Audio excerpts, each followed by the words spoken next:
How's it going, everybody? My name's Kendal Kelly and I'm with the Legacy team. And I'm Jake Rhyme with eXp Realty here on the Redwood Group in Bellingham. And today we're going to be going over a few questions that we've been getting from the consumers, you, on how to get in a home and other common questions for real estate agents and also lenders. All right, well, let's get to it. All right, so the first question for you is, why would you buy a house now in this market with the interest rates the way they are? That's a great question. I get that a lot from a lot of buyers.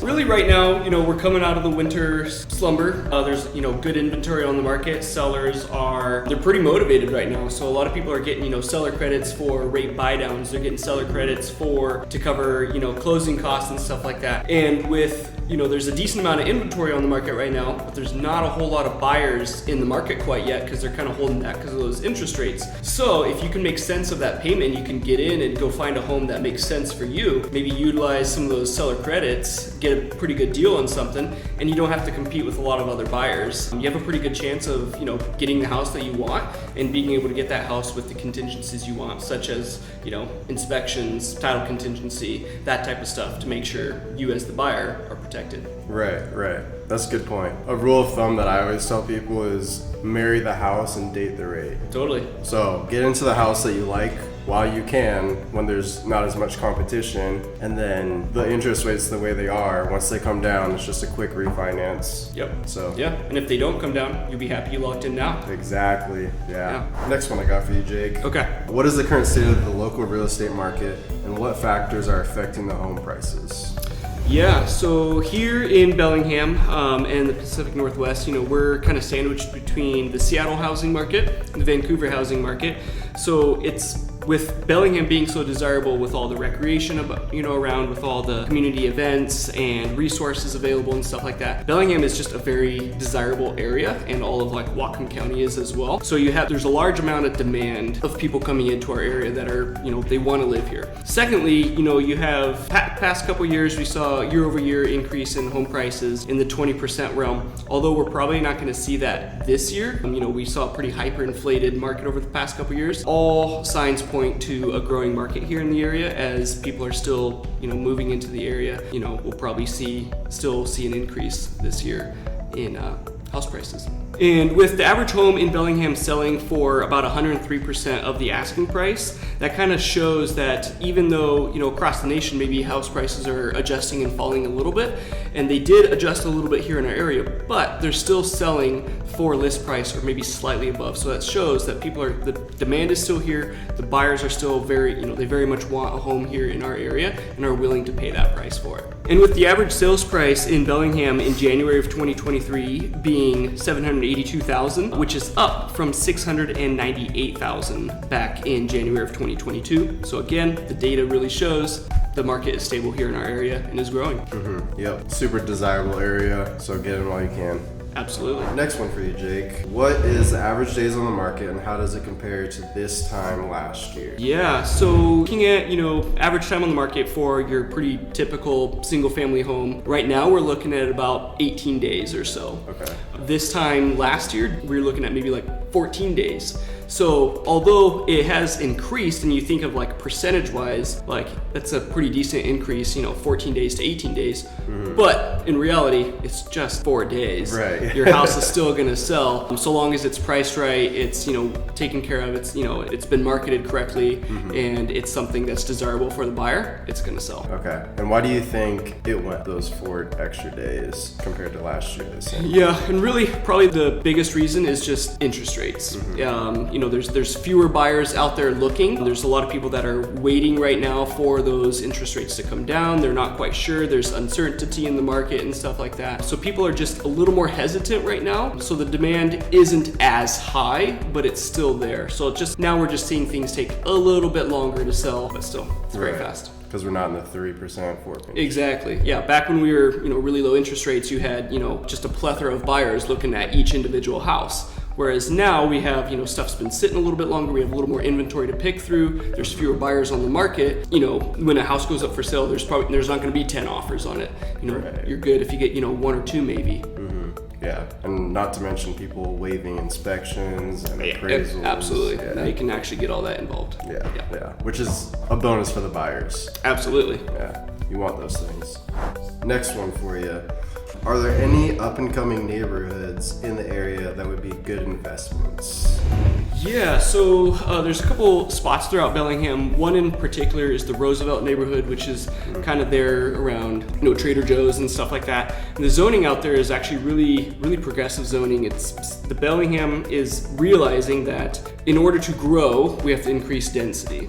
So that area in there, the zoning allows for people to add, ADUs and mother-in-law suites and stuff like that, and be able to, make sense of that house payment a little bit easier, and have maybe a renter in that mother-in-law ADU suite, have some friends, maybe even an actual mother-in-law. Yeah. Another place is Birchwood, Alderwood neighborhood. This is a older part of town, a lot of older houses out there, large lots. A lot of lots are like quarter acre, half acre size lots. They're really big, but these are a lot of houses that like grandma and grandpa still own. And so as these people are starting to phase out and decide to sell their home, we're seeing a lot of younger families come into that neighborhood, start fixing up those houses, really breathe some fresh life into those homes. And so we're seeing that area just slowly but surely get cleaned up, and is becoming definitely a more desirable neighborhood. And I think in a couple years we're all going to look at that neighborhood and be like, it's a beautiful area. Right, and there's a few easy things that you can do to change the whole entire view of your house. Absolutely. Price. You'd be surprised what a little paint can do for paint and landscaping. All right, next one for you.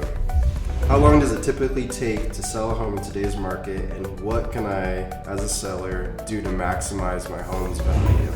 Yeah, so here in Bellingham, the average right now is 18 days. Yeah. For Whatcom County as a whole, we're looking at more like 30 days, closer to that month time frame. And really, simple things that you can do to, maximize the value of your house in the eyes of a buyer is, just decluttering, being on top of maintenance. Don't, if there's any delayed maintenance issues, take care of it before you list your house. Take kind of your personal belongings out of the house, just make sure it's a nice clean feel. So when a buyer comes into the home, they can easily see themselves and their family living in that home, and they're not walking into a situation where they're immediately seeing 10 different projects that they got to take care of. They see this house that's been well maintained, and and then you even go back to the age-old saying of curb appeal. Just keep the lawn looking good, have the some nice vegetation out front. It makes a big difference when someone pulls up to the house and they just look at it and they're like, this is amazing. That adds a lot of value to a buyer. Right, yeah, the first impressions. Absolutely. Last one for you, Jake. All right. What kind of contingencies should I include in my offer to protect myself as the buyer? It's a great question, and it's like we said earlier, now in today's market, you can actually get those contingencies accepted with your offer. The biggest one, obviously, a couple years ago, everybody was waiving their inspection contingency. Now you can actually get that written into your contract. You can have, a 5-day, a 10-day inspection. You can have a contractor come out and take a look at something, and that allows you as the buyer to be just well informed, and fully well what you're getting yourself into.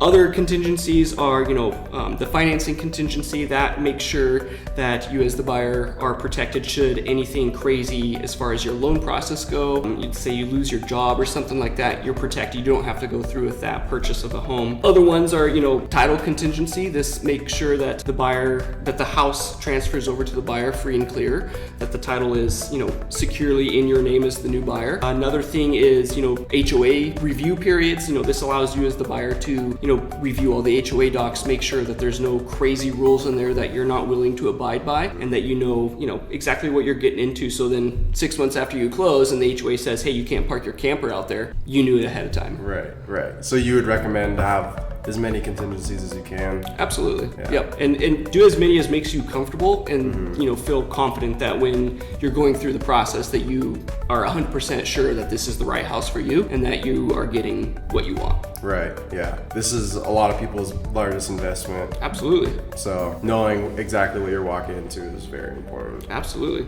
All right, Kendall. So now we're gonna switch gears a little bit here, and we talked a little bit about common questions that people have for the real estate agent, but there's the other side of the transaction here, and it's a pretty important side of the transaction. It's the loan. And so you as our go-to loan officer, we have some questions for you as far as things that buyers want to know. Right, yeah. So big question, what are these buy downs that we're hearing about. Yeah, so buy downs are a huge tool that we use in today's market because the interest rates are the way that they are and sellers are still trying to sell their homes. They're now offering seller concessions to entice buyers to buy their house. And we can use the seller concessions to go towards closing costs or to buy down the rate. So you can buy down the rate permanently, or there's buy down programs. So there's a 3-2-1, a 2-1, a 1-0. There's a few different buy down programs, but the main reason that we do this is to lower the rate for that amount of years. So for example, on a 2-1 buy down, the first year, if you have a 5.5% interest rate, that's your par rate, the first year you'll have a 3.5. Yeah. And the second year you'll have a 4.5. And then after those 2 years, you'll be back to a 5.5. But the goal is to get into these buy down programs and then wait for the interest rates to drop, and then you refinance, and then you get the lower rate.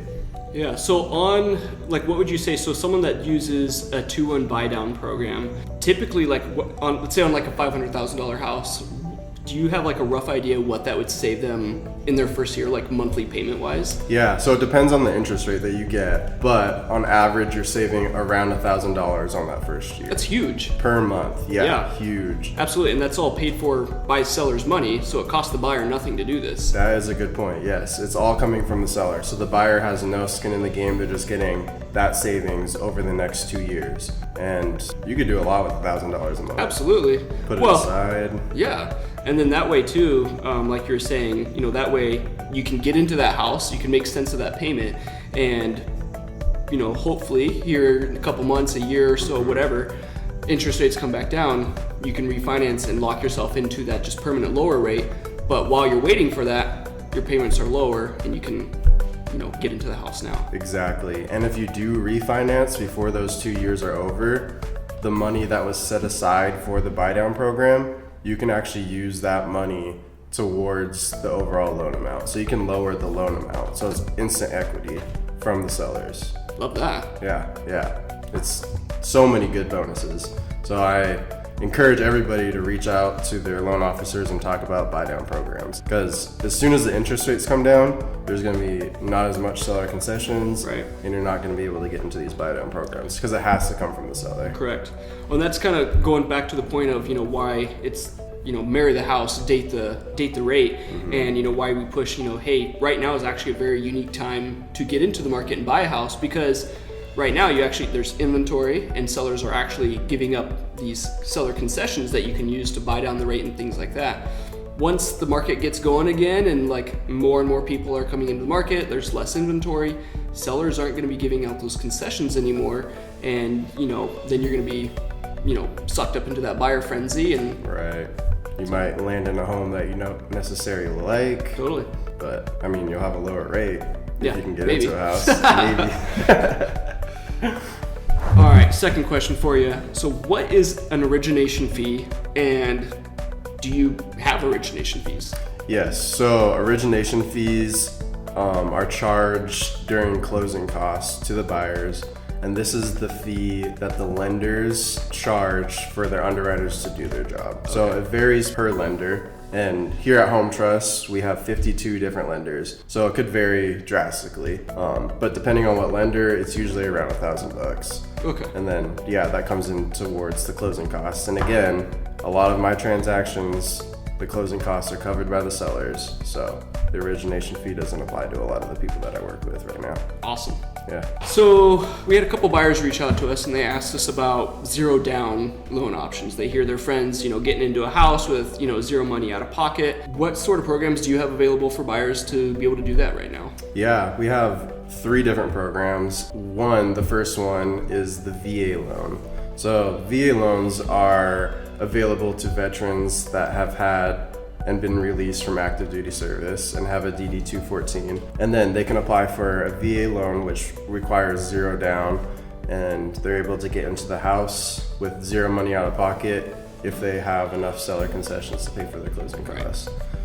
So that's one of the big ways. Another way is the USDA loan, which is available to areas that have less than 25,000 people, which is anywhere in Whatcom County north of Bellingham. Yeah, basically anything but Bellingham. Yep. And you can get into a home with 0 down, and then again, hopefully we ask for seller concessions, 0 money out of pocket. And then the other way is the down payment assistance programs, and we have many different lenders that offer these. So they give you essentially a grant for your down payment, and then the trade-off is a little bit higher rate.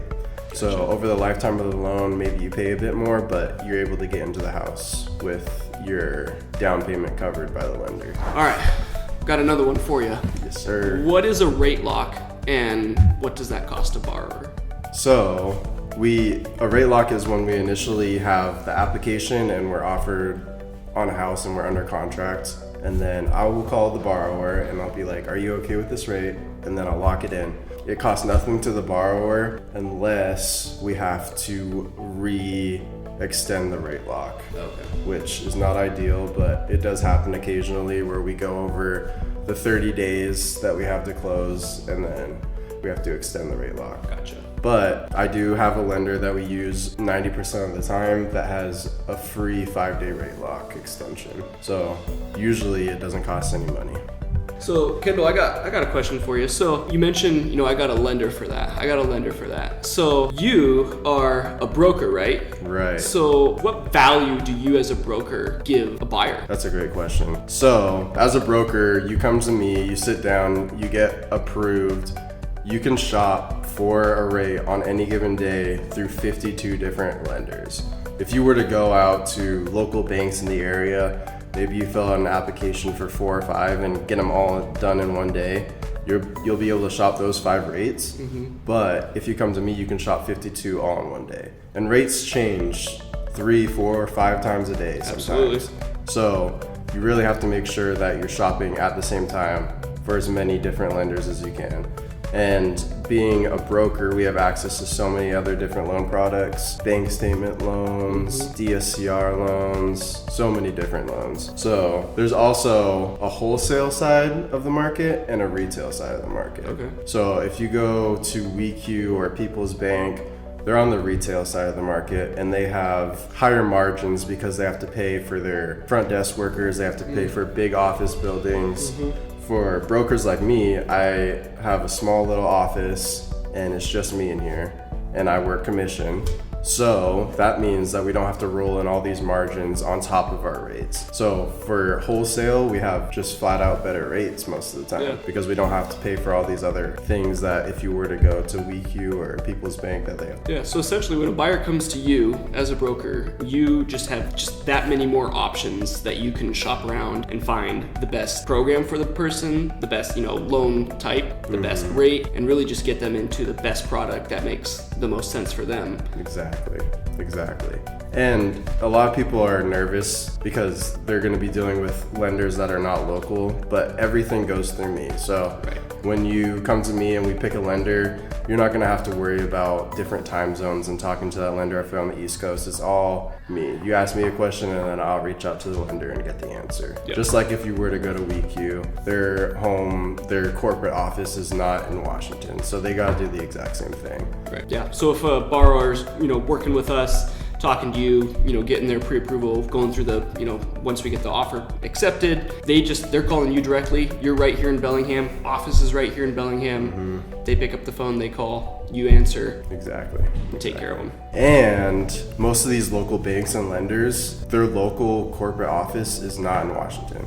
So that's the same with us. We're gonna have to reach out to underwriters in a different state just like they would. Gotcha. So there's not a huge difference besides the fact that I can shop for 52 different rates at the same time and have lower margins, which saves the borrowers hundreds, if not thousands of dollars over the lifetime of the loan.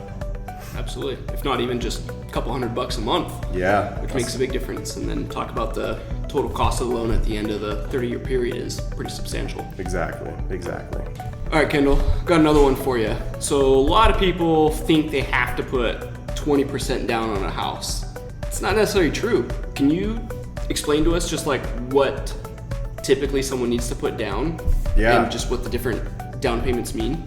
Yeah, definitely. So there's a few different main loan programs that we use. The first one is conventional, and that is a 5% down payment. So the price of the home, 5% of that's what is required for your down payment. And then there's FHA, which is 3.5, and then there's USDA and VA, which are both zero. So yeah, the 20% number comes from the investment properties. So usually when you already own a house and then you're buying another one that you don't intend to live in, then it's 20% down. And for a buyer, let's say they're looking between, 5% down or 10% down on a conventional loan. Is that, other than just putting more money down, does that make any difference as far as their rate goes or their ability to qualify for the loan? Yeah, so sometimes we need that extra money down to lower the debt to income ratio.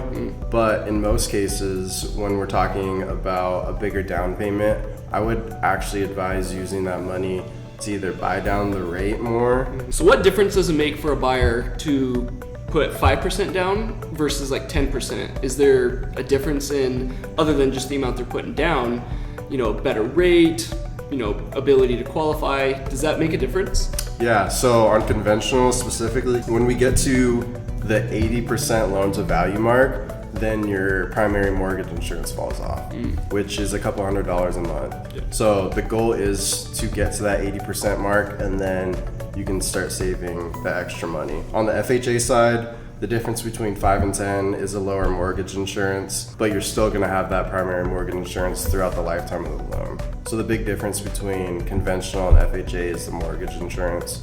And then on the conventional side, we're trying to get down to the 80% mark. Gotcha. So really, when it comes down to it, if you don't need to work, keep saving and saving and saving until you get 10%, 15%, 20%. If you got 5% or 10% down, whatever the case may be, and you can make sense of that payment, go for it. There's really, at that point, the amount that you're gonna save from 5% down to a 10% down, if that's gonna take you a year, the price of the home is just gonna go up that difference. Exactly, yeah. Now is the time to buy. Absolutely. Yeah. Everybody always asks me, when's the best time to buy? 10 years ago. And then the second time, best time is right now. So don't hesitate. If you got a little money in savings, even if you don't have that full 5% right now, come meet with me. You'll get pre-approved and we'll figure out a way to get that down payment. There's other ways like gifts from family or close friends, or maybe we just have like a 3-month savings plan that we come up with. Absolutely. To get you to that number. It's not always a black and white thing. There's the gray area. We can be very creative in, finding the right path forward for you. And, there's ways to make it happen. Right, yeah. The key is to start now a little bit in advance so you know exactly what you need to do to get into a home. Okay, another question for you. How does a borrower pick the best loan program for themselves? Yeah, so I think the biggest thing is to come and talk to somebody like myself that knows the loan programs. There's a lot that goes into picking the right loan program for somebody, but the majority of the time it has to do with how much money you have to put down and then what your credit score is. So conventional is very particular on credit scores. So if you have a little bit of a lower credit score, the interest rate on your loan is going to be much higher. And then in that case, I would suggest going FHA or USDA if you're going to be north of Bellingham. And then always, if you're a veteran, use your VA loan. Absolutely. It's there for a reason. You guys earned it. You earned a lot more than that, but... Yeah, exactly. It's one of your many benefits. Go out there and use it. And I am a veteran, so if you need somebody that knows how to speak the military language, like what a DD-214 is and all these other things that are gonna go into a VA loan, you're gonna want a loan officer or a real estate agent or somebody that knows the language so you don't just get left out to dry because people don't understand it. So yeah. Absolutely. And coming from a background as a veteran yourself, there's a lot of passion behind that and to really help those people achieve their goals. Yeah, I've seen firsthand what soldiers and service members do to earn these VA loans and the other benefits. So that is my main passion, is to get veterans into homes. Absolutely. All right, folks. Well, we certainly appreciate your time spent with us, answering some questions that you brought to us. Obviously, if you have any other questions or want us to clarify anything, please, just comment down below. We'd love to address that for you. If you have any other ideas on videos that would add value to you, feel free to comment down below as well. We'd love input on what we can do next to add value to you as the consumer. If you want to get a hold of us directly, our social media information is down in the description below. Feel free to DM us, shoot us a message, whatever your preferred method is, and we'd love to get in contact with you and help you achieve your homeownership goals. All right, once again, guys, Jake Rhyme here with eXp Realty on the Redwood Group. Kendall Kelly with the Legacy team here in Bellingham. We'll see you on the next one.